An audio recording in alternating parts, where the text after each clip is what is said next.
Welcome back, everybody, to Riley Reloaded, and today we're going to be back in the world of Destiny to talk about the season of the Splicer. Now, I'm going to admit, first impressions of this have been pretty good so far. I haven't really been disappointed with anything that I've seen, and I'm actually kind of excited to see where they're going to go with it. Which is weird to say after all the hate that I do give Destiny, because it deserves it, but I actually want to walk back some of the statements and go over some of the things that have come out with the new season so far. But before we jump into that, I want to say that this is more of a podcasty type thing where I just kind of come on here and ramble. There's no scripts, nothing. I just kind of talk about the things that I find interesting. And it's something you can just play in the background while you do other stuff and listen to me ramble. One thing I want to get out of the way is I'm not going to be uploading anything this weekend.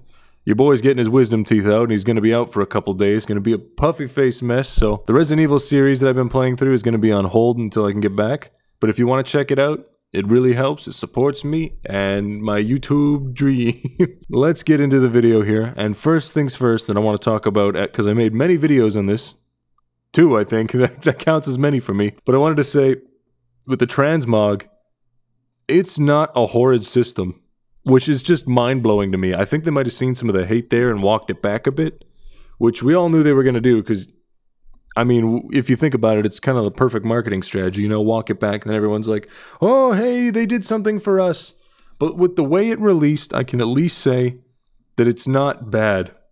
I underestimated locking your stuff behind the paywall because when I think about it in a different light, and this is going to be a very odd opinion and kind of on the flip side of the coin, if everyone can transmog all of their gear, you're going to see less and less unique armors that when you see someone and they're wearing something, you're like, oh, that's a really cool set you have there. You look really cool. Because you can just go into your ornaments and pick anything you want.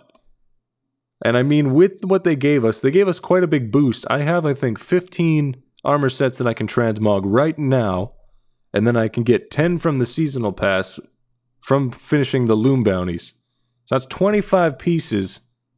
That's a pretty substantial amount for one season. If that's the amount that you get per season, that could be pretty big, as long as you have the season pass. But then there's still the issue of the egregious marketing for it, you know, or the egregious pricing, more like where you have to buy the season pass, which is $10, just so you can get the transmog for it. So you're already spending $10, and then if you want more transmogs, it's $5 to $10 after that. So, yeah, never mind. I'm walking it back again, but I don't think it's bad. It's not terrible with the free ones we get because I get to take my armor and go back. But I did already unlock this stuff, so I'm in between on it. It's not that I don't hate it because it's still a bad system. You know, you're still unlocking the stuff that you have. It's just less invasive than I thought it was going to be. I'm going to give it a little bit more time to see where they go with it. But as it stands, it's not just right out the gate, they're shit, garbage, throw it out. But we need to be cautious whenever we're dealing with anything Destiny related or anything Bungie because they will be trying to suck that money straight out of your wallet like... So far, I'm going to be keeping an eye on it, and I don't think it's terrible right now. It doesn't ruin the season because it's there. Secondly, I wanted to talk about the Season Pass rewards, because I'm an advocate of the Season Pass rewards just being utter dog shit. I mean, we have basically just upgrade materials, one armor set that you can get, an ornament that's just a variant of what is already in there that they've added with the season. And you get an emote and a gun early unlock and a skin. So, I mean, you're getting 5 things there for the price of $10.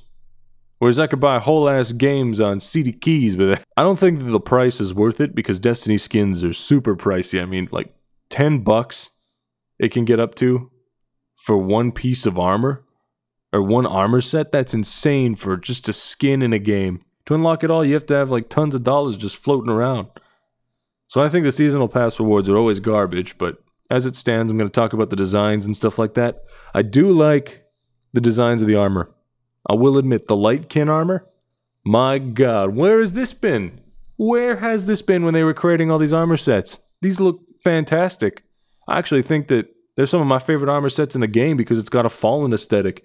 For once, I'm not wearing a helmet that just has like a face void in it, you know? As a warlock. I actually get to wear something that's unique. It's beautiful. I love the Lightkin armor, and I want to see more stuff that's kind of like that. Now I want to talk about the Override event, because I'm of the mind that it's not terrible. It's actually kind of neat. I like 6-man activities. I love the menagerie.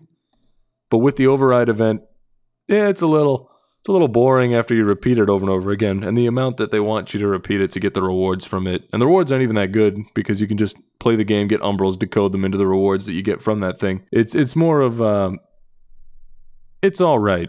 It's a fun little activity. It's different, but doing it over and over again feels samey right out the gate. But that's the thing that hopefully with the addition of the seasonal content down the road, because it expands every single week, it will get better as time goes on.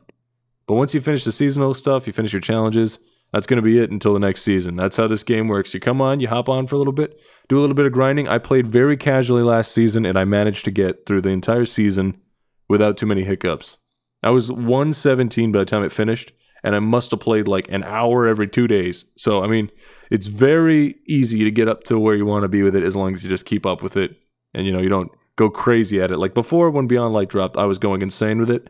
Sucked the enjoyment right out of the game because it's Destiny. That's why. But so far, the Override event, I don't mind it. It needs to evolve and continue to evolve if it's going to get better. But as it stands right now, 6-man activity, it's all right. It could be better and it could be more to do, but that will hopefully come with time. Now onto the story. So far, I'm not going to lie, it feels rushed. I'm always a sucker for good pacing in a game, because if you can pace your story out really well, that's a huge thing. Like Red Dead Redemption 2, that one was a very slow burn, but the story was damn fine. When I finished the game, I sat back like, Arthur, no. But with a lot of games these days, the pacing isn't there. It's like 1 minute you're doing this, the next minute you're hopping onto this thing, and then the next minute you're onto the next thing, and it's just, Destiny is kind of that same way with the seasonal content. Like I load in, oh, sun's gone, falling now in the city, moving on. Like it's super quick, and I wish it had more of a build up to it. Technically, we've been building it up in the game for the past little while, and that's the thing of it, the kind of the curse of it being an MMO. It's the world changes, but it never feels impactful because it is an MMO, and it has to evolve with the game as it goes on. So, but they are using my favorite character. He's doing some cool stuff. The Elixir Quarter is fantastic. Ikora finally spoke to me in the past 3 years. 3 years? I don't even know how long it's been. I haven't heard a word out of her mouth for like 4 years, 3, I don't know. But she finally spoke to me again. That was kind of cool. And now I'm going to see where it goes. But the Splicer story didn't seem too interesting, to be honest. When I heard Splicer, I was hoping for more Siva stuff because Siva is always... I just love the aesthetic. I always want to see where that sort of thing goes. But yeah, the story opening, it opened up pretty strong, I'll say. It was different, but it did open up fairly good. And I'm waiting to see where it goes with that. And I'm hoping that it ends on a good note. First impressions, it's not a 0 out of 10. It's not terrible like some of the seasons we've gotten before. I'd say it's actually might be on par with some of the better ones we've been getting. And we've been getting good ones lately. Like, they've been spending time to develop the world, develop the lore. But personally, I still prefer large content drops like Forsaken, where I get tons of content, tons of stuff to do, tons of challenges. I like that stuff more than I like the seasonal model of this, where you get smaller content drops more frequently, but they are that smaller rush. They don't feel as cohesive. So only time will tell if Bungie's really started listening, because we know them. They say they're listening and then they don't really do anything.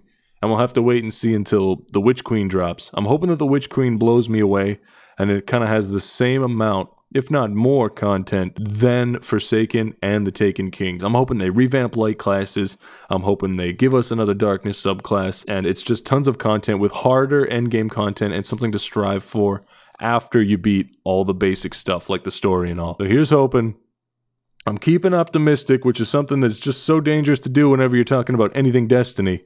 But I've been Riley. Thanks for watching. Wish me luck in the teeth. And I'll catch you in the next one.